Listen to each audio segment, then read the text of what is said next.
Mais do que uma estrela, essa mulher é uma supernova.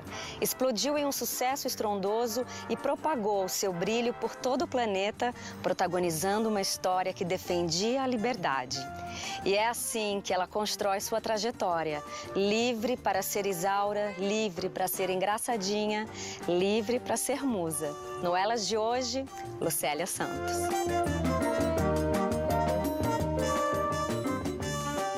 Lucélia Santos tem, assim, uma coisa que não é só local. É uma coisa que tem um leque muito grande de amor que ela tem pelos personagens que ela cria. A Lucélia ela tem uma presença. É uma baixinha gigante. Ela mergulha fundo, ela vai fundo. Ela é de verdade uma representativa das personagens rodriguianas, das atrizes que representaram o Nelson Rodrigues. O cinema, ela é uma das grandes estrelas, né, que representaram o Nelson, e o Nelson no momento que ele foi fundamental para a popularidade do cinema brasileiro, as adaptações, né, Bonitinha Mais Ordinária. Até hoje, a cena do estupro de Maria Cecília, que ela fez no cemitério, é um acontecimento. Eu acho que a postura dela como artista tem muito a ver com a postura que ela tem como mãe, uma postura íntegra, uma postura dedicada. Essa coisa de atuação de atriz, para mim, é um negócio tão forte, é tão ligado à minha própria natureza, à minha alma, que eu não... todas as coisas que eu fui fazer com uma certa naturalidade, no seguinte sentido, assim... não é isso que eu vou fazer, mais que isso, é isso que eu sou. Uhum. Então isso é muito forte, porque é muito convincente. Lucélia cresceu em uma família de classe média na região metropolitana de São Paulo. Ela nunca teve raízes artísticas em casa e por isso mesmo a família não esperava que em um berço operário fosse crescer uma atriz. Bom, nasci numa família muito humilde, muito simples. Meu pai era operário da Ródia. Minha mãe era dona de casa e eu tenho um irmão mais velho, Wagner, 8 anos mais velho que eu. E depois eu tenho uma irmã mais nova, 3 anos, Cristina, que também é cantora e também durante muito tempo foi atriz, fez teatro, fez televisão. A nossa infância é aquela infância de paulistano, de classe média baixa. A gente tinha uma vida muito regrada. Meu pai sempre foi extremamente rigoroso com os filhos na educação. Mas foi uma infância feliz. Aos 9 anos, quando escutou pelo rádio a estrela Cacilda Becker convocando crianças para fazer parte de uma peça, ficou encantada. Na época, a mãe não lhe deu muita atenção, mas dali a alguns anos seria impossível ignorar o nome Lucélia Santos. Aos 9, eu já queria ir fazer teatro, a minha mãe não me levou. Eu queria ir fazer a peça da Cacilda Becker. Eu ouvi uma chamada da Cacilda no rádio, convocando crianças para uma peça que ela estava montando no TBC. Olha que história incrível. Anos depois, quando eu fui trabalhar com o Fábio Júnior, ele foi fazer aquela peça da Cacilda. Ele conseguiu. Ele era um pouco mais velho, ele foi. E a gente tinha o mesmo sonho. E eu não fui, porque minha mãe não me levou, não podia. Cacilda Becker. O fascínio pelo teatro surgiu aos 12 anos, quando Lucélia foi assistir em uma despretensiosa excursão escolar a peça Moreninha, protagonizada por Marília Pêra. Você começou bem novinha, bem precoce em tudo na sua vida. Como é que foi a primeira vez que você sentiu que você queria ser atriz? No teatro, vendo Marília Pêra fazer a Moreninha, no Teatro Sesc Anchieta.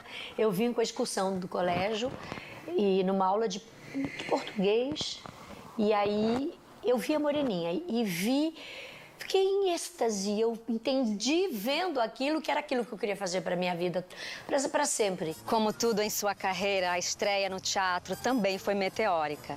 Apenas 2 anos separaram Lucélia da descoberta da vocação até a primeira entrada na coxia.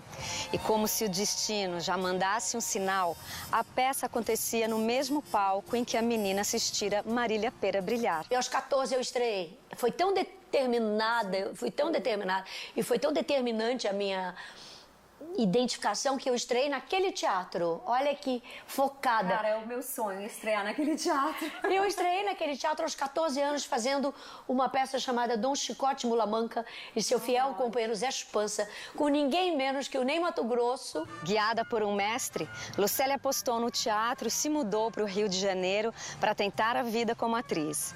No desafio de sobreviver em uma nova cidade, Lucélia faz sua estreia no cinema. Fiz teatro, me formei com o Kuznets, fui para o Rio fazendo Godspell numa companhia teatral. E aí, com aquela coisa, eu me apaixonei pelo Rio e queria sobreviver sozinha lá. Muito difícil o início de carreira, sobreviver com muito pouco dinheiro. Aí eu arranjei um emprego numa clínica de emagrecimento, eu era recepcionista. Eu queria atuar. Então, nesse período de muita luta, eu fiz Paranoia, que foi o meu primeiro close-up no cinema, olhando a Norma Bengel dormir. Foi lindo esse filme, Paranoia, do Carlos Heitor Coni, direção do Antônio Calmon, com a Norma Bengel e o Anselmo Duarte. Eu me lembro, foi o Clodovil que fez a roupa da Norma Bengel. E aí ele fazia todo uma encenação para receber a Norma Bengel. E eu ia atrás, assim, que nem um cachorrinho vira-lata. Que o produtor disse, vai, Lucélia, vai. Vê se o Clodovil faz uma roupa aí para ela também. Aí ele nem olhava para mim. Aí a Norma chegando da Itália, a diva do cinema mundial. Linda. Realmente uma diva. E ele nem olhava pra minha cara. Aí eu ficava lá, só ouvindo as conversas deles. Aí, depois que ele resolvia os vestidos da Norma todo e fazia a medida, ele disse assim, eu vou ver se eu tenho alguma coisa pra ela. Aí, tanto que depois, anos depois, eu explodi. Aí ele veio falar comigo que as pessoas não podiam imaginar, né? Que eu fosse explodir tão rapidamente. Como foi a minha carreira. Mas o papel que mudaria sua trajetória artística ainda estaria por vir. Depois de ser reprovada em uma série de testes e quase desistir de fazer TV, Lucélia foi convidada pelo diretor Erval Rossano e o novelista Gilberto Braga para fazer Escrava Isaura. Eu fiz vários testes antes de fazer Escrava Isaura e fui reprovada em todos eles, porque eu não era o tipo de físico que a televisão buscava. Agora, quando eu decidi que eu não queria mais fazer televisão, me chamaram. O sucesso de A Escrava Isaura deu a Lucélia projeção internacional. A novela é, até hoje, a mais vista em todo o mundo e foi exibida em mais de 120 países. Eu gostaria de obter a minha liberdade. Eu tenho uma postura na vida que eu acho que é de onde vem todas as coisas que, às vezes, eu não sei, é o seguinte, eu olho tudo com muita distância. Eu sempre me posiciono de uma forma vazia, de mochila vazia, como se eu tivesse que começar do zero. Eu não fico carregando mochila. Eu, brincando, eu tenho 44 anos de carreira. Mas se eu for pensar nisso, eu não saio de casa. Acho que eu até talvez entre em depressão. Eu não penso em nada disso. Eu estou sempre me posicionando em qualquer coisa que eu vou fazer. Eu faço aquilo como se fosse a primeira coisa que eu estivesse fazendo na minha carreira. Eu tenho essa disposição e essa disponibilidade, que por um lado... Uma entrega, né? É uma entrega total. Num dos programas que eu estava gravando em estúdio, no outro estúdio, o Erval estava gravando Escrava Isaura. Eu entrei com ele, fiquei no estúdio e fiquei espantado de ver a sensibilidade e a disciplina de uma baixinha que eu achei incrível, chamada Lucélia Santos. Nossa, mas foi assim de uma beleza incrível, porque...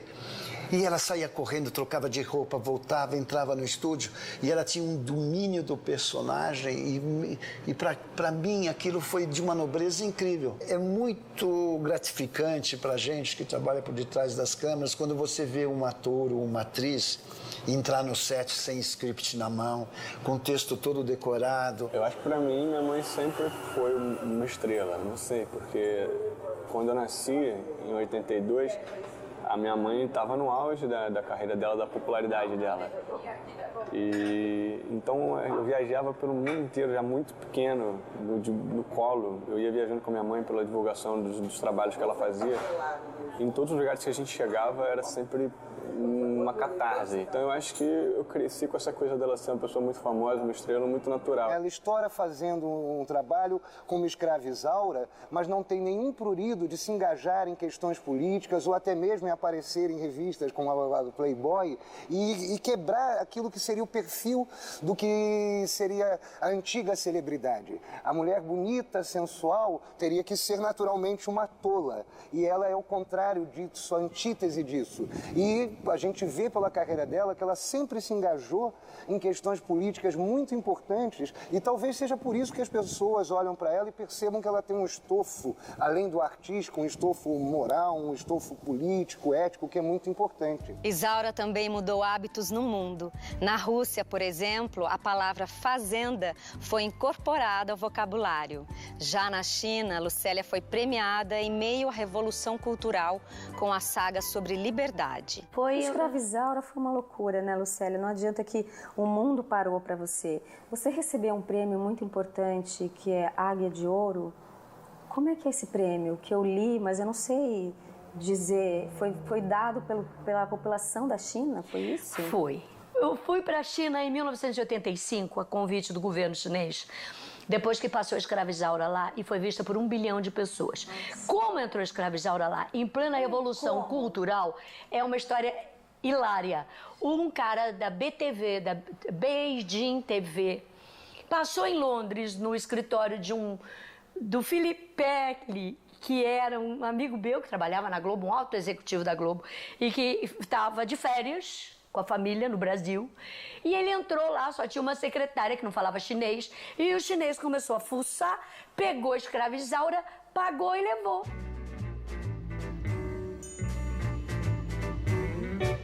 Eu fui receber esse prêmio, que chegou assim, a escravizaura explodiu e já tinha assim, a fita, o capítulo. Aí eles iam de uma província para outra, como se fosse de São Paulo para o Rio, para Brasília, para Bahia, para Minas Gerais, para o Rio Grande do Sul, para o Ceará.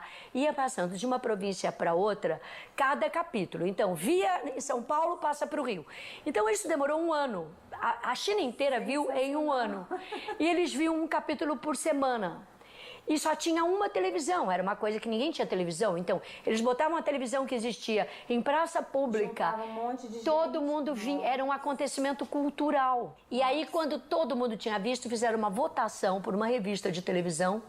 E eu ganhei o prêmio de melhor atriz do ano, votada pelo povo. Ganhei 300 milhões de votos. Juro por Deus que eu não estou mentindo. Até hoje, em Pequim, você tem um best-seller, a fotonovela da escravizaura.